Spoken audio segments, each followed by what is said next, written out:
আমরা একটু একটু চোখ চুলকাই বা কচলাই, কিন্তু এটা যদি অভ্যাসে পরিণত হয়ে যায় তাহলে বিপদ। তাহলে এই ভিডিওটা আপনার জন্য।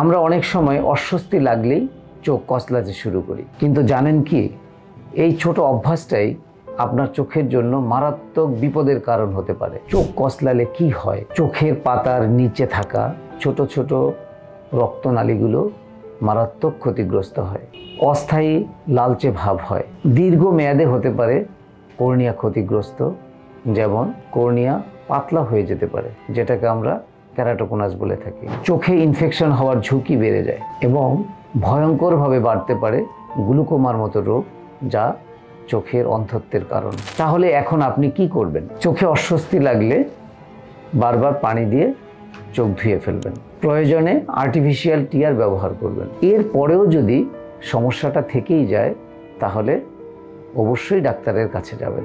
মনে রাখবেন, আপনার চোখ আপনার দেহের অতি সংবেদনশীল অঙ্গ। একটু সাবধানতা আপনাকে অনেক বড় বিপদ থেকে রক্ষা করতে পারে। চোখের যত্ন নিন, চোখ আপনার যত্ন নেবে। বেশি বেশি করে আপনার প্রিয়জনের কাছে এই বার্তাটি শেয়ার করুন।